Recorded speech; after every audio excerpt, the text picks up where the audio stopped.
Have you ever found yourself scrolling through social media comment sections, just watching these massive, deeply philosophical debates unfold over religion? Objections to faith go viral literally every single day, and honestly, it often leaves people just talking right past one another. Well, welcome to this comprehensive visual study where we are analyzing a highly popular interview from Daily Dose of Wisdom featuring author and apologist Frank Turek. In this study, we're going to neutrally map out Turek's apologetic arguments using this vivid CGI landscape to really help us understand the structural logic behind these incredibly complex ideas. Oh, and by the way, the link to the original source interview is right below, so definitely check that out if you want to watch the full conversation in its original context. My goal here today isn't to tell you what you should or shouldn't believe, but rather to present this information as a full summary of the source material. We really want to clearly see exactly how these widespread viral objections are answered from a modern Christian apologetics perspective, starting all the way back at the origins of the universe and ending with the ultimate destiny of humanity. Okay, so here is our agenda for this study. We're covering 1. The uncaused first cause. 2. The source of objective morality. 3. God's hiddenness in human freedom. 4. Historical evidence for Jesus. And 5. Justice, grace, and hell. Section 1. The uncaused first cause. Origins of the cosmos. We're kicking this study off with a massive question of cosmic origins, directly addressing something you see deployed constantly in online debates. If God created the universe, who created God? I mean, the logic seems pretty sound at first glance, right? If something can't come from nothing, and God is obviously a something, well then, who made him? But Turek argues this fundamentally misunderstands a philosophical concept known as the impossibility of an infinite regress of causes. Let's break that down. Just imagine waiting in a line at a coffee shop, but the line goes on infinitely into the parking lot, down the street, and entirely across the globe. You would literally never, ever reach the front of the line to get your coffee. In that exact same way, you simply cannot have an infinite number of past days, because if you did, we never would have arrived at today. Plus, Turek points out that this viral objection completely ignores modern scientific consensus. He brings up Stephen Hawking's admission that time itself had a definitive beginning at the Big Bang, and he points to Alexander Vilenkin's famous 2006 cosmological theorem. That theorem mathematically demonstrates that all of space, time, and matter had an absolute beginning, even if you factor in the possibility of a multiverse. So the takeaway here is that the universe itself is not eternal. It started. So Turek then defines the logical attributes of whatever caused nature to spring into existence. And it's kind of like a detective story, using sheer deductive reasoning. If the scientific consensus is that all space, time, and matter had a beginning, well then whatever created them cannot logically be made of space, time, or matter. The cause has to be completely outside of those elements. Turek argues this cause must be what he calls supernature. Because it created space, it's got to be spaceless. Because it created matter, it must be immaterial. And crucially, because it created time, it must be entirely timeless. Because this cause exists completely outside the dimension of time, it didn't have a beginning. And if it didn't have a beginning, it simply doesn't require a cause. Boom! It is the uncaused first cause. Finally, Turek notes it must be incredibly powerful to create the universe out of non-being, and it has to be personal and intelligent in order to actually make a willful choice to go from a state of total nothingness to a state of complex creation. Now, to counter materialist views from prominent figures like Richard Dawkins, the source contrasts two fundamentally different perspectives on human consciousness. In a purely materialistic, atheistic worldview, human beings are essentially what Dawkins calls molecular machines, just blindly dancing to our DNA. Or, as Turek humorously puts it, we're all just moist robots, driven entirely by the unthinking laws of physics. Take a second right now. Do you feel like a moist robot? Turek poses a really serious philosophical challenge here. If every single thought we have is completely determined by blind chemical physics sloshing around in our brains, why should we trust any of our own thoughts to be true?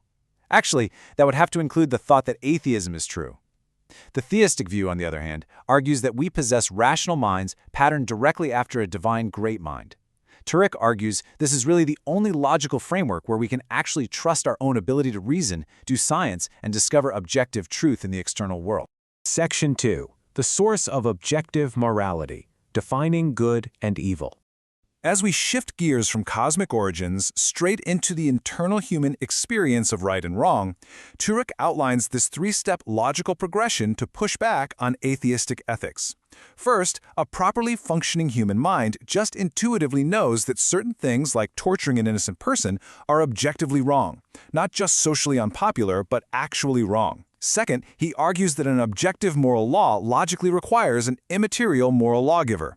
Because without a transcendent top-down standard, Turek argues that morality just evolves into a mere biological process, like evolutionary survival of the fittest. And the source notes just how dangerous this is by pointing out that this exact biological concept was historically weaponized by the Nazis to justify horrifying atrocities, like eugenics and the calculated obliteration of the disabled, all under the guise of scientifically strengthening the human species. Without a higher moral authority to step in and say no, Turek insists that human flourishing just becomes a subjective preference of whoever happens to be in power, rather than an objective binding obligation. He illustrates this point brilliantly using a really vivid sports analogy. Imagine you're watching a football game. The crowd is going wild, the quarterback drops back and throws a pass. Now, you can't definitively say that throwing a touchdown is objectively better than throwing an interception, like a pick six to the other team, unless you first know the ultimate rules and the baked-in purpose of the game. Because if there are no rules, it's really just guys running around on grass, right? Turek applies this directly to human life. Without an ultimate objective purpose to human existence, which the Christian worldview defines as loving God and loving others, you cannot definitively assert that loving someone is objectively better than murdering them. Without an overarching baked-in purpose from a creator, human actions aren't actually right or wrong, they're just chemical reactions that happen to occur. Referencing C.S. Lewis's famous analogy from his book Mere Christianity, the study highlights a profound contradiction in how we often argue. Think about the last time you looked at the news, or maybe even your own life, and yelled, "That's not fair." Whenever skeptics judge God or historical events in the Bible as being unfair, unjust, or evil, they're actually borrowing a standard of justice to make that complaint in the first place. But according to Turek, echoing Lewis, that transcendent objective standard of straightness or goodness can only exist if God is real. You simply can't complain about the crookedness of the universe or the injustices of the world if there isn't an absolute straight measuring stick to measure it all against. If there is no God, there's no straight line, and therefore no real injustice to actually complain about. Section 3. God's hiddenness and human freedom, the multiplicity of beliefs. So, the study then shifts to a deeply existential topic. This is a massive question, and it's filled with psychological tension. If there is one true God, why on earth are there so many competing religions? Why doesn't God just write, "I exist" in the stars, or put a giant undeniable neon sign in the sky for everyone to see? The crucial point Turek makes here is all about the delicate balance between evidence and human free will. He claims God provides enough evidence through what theologians call natural revelation, meaning we can observe the sheer complexity of the cosmos and we can feel the innate moral conscience written on our human hearts, and that's enough for those who earnestly seek Him.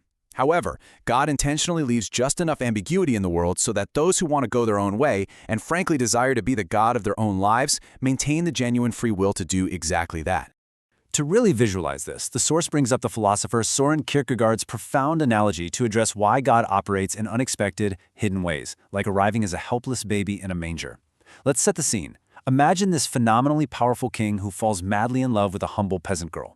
If that king rode into her village with full royal fanfare, surrounded by armies, trumpets, and just undeniable wealth to propose to her, well, she might say yes out of sheer terror, or maybe because she's in love with his power. But she wouldn't genuinely love him. To win her true, unforced affection, the king has to do the unthinkable: renounce his throne, take off his crown, put on peasant clothes, and court her as a peer. Turek asserts that God enters humanity in a similarly hidden, humble way to invite a genuine love relationship.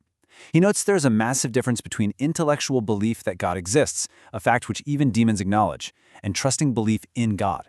True love requires a choice, and love forced by overwhelming, undeniable power, well, it isn't true love at all. Section 4. Historical evidence for Jesus, claims of the New Testament.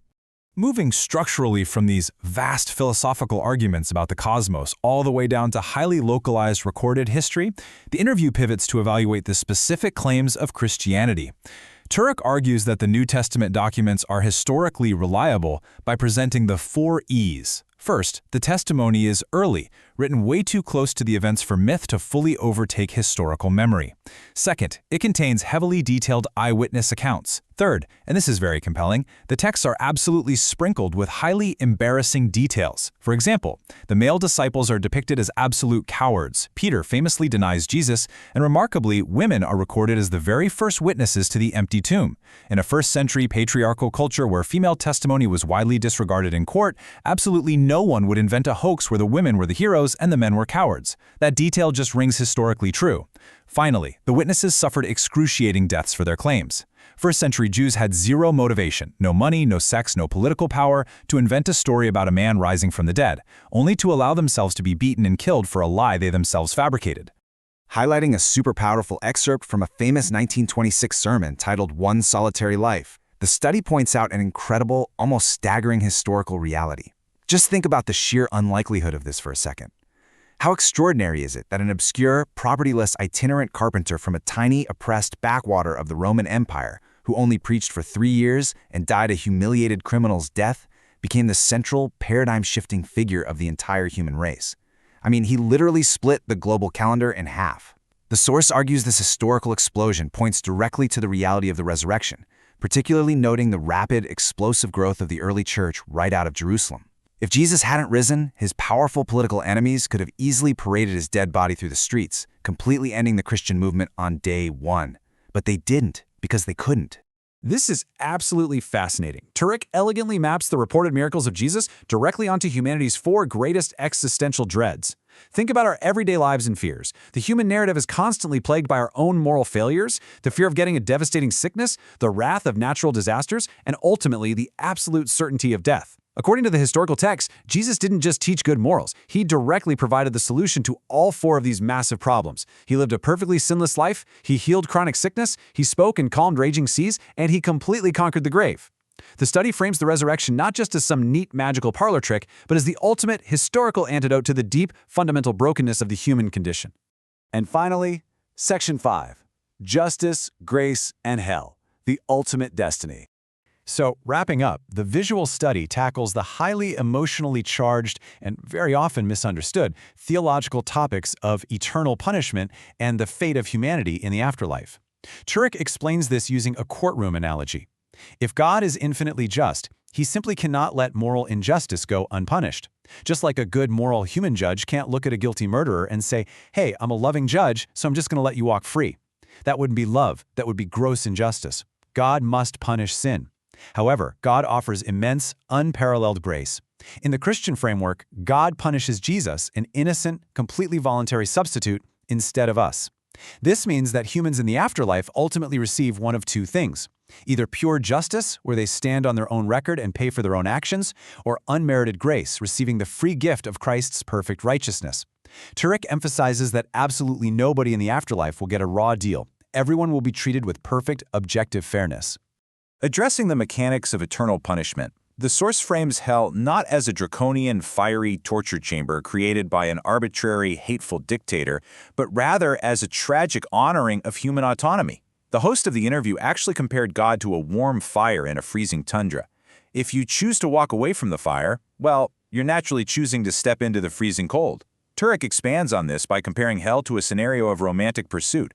If someone continually says no to your romantic advances, the most loving, respectful thing you can do is to eventually say, "Okay," and leave them alone. Hell is God finally saying to a person, "Thy will be done." It's allowing them to be separated from the source of all joy, truth, and goodness forever by their own free, repeated choice. As C.S. Lewis famously noted, the doors of hell are ultimately locked from the inside. As we wrap up this neutral, CGI-driven visual study mapping out these deep apologetic arguments, Turek leaves the audience with a deeply provocative challenge about human motivation. And as a quick reminder, the link to the full-source interview is right down below if you want to explore the original conversation for yourself. Turek suggests that many people reject these arguments not because of a genuine lack of historical or scientific evidence, but because of the heavy moral implications that come with actually acknowledging a creator. It forces us to look in the mirror and ask a very uncomfortable question. Are we honestly searching for objective truth no matter where it leads and what it demands of us? Or are we deep down just searching for a worldview that grants us the freedom to go our own way and be the God of our own lives? It's a heavy question, one that certainly leaves us with a lot to think about.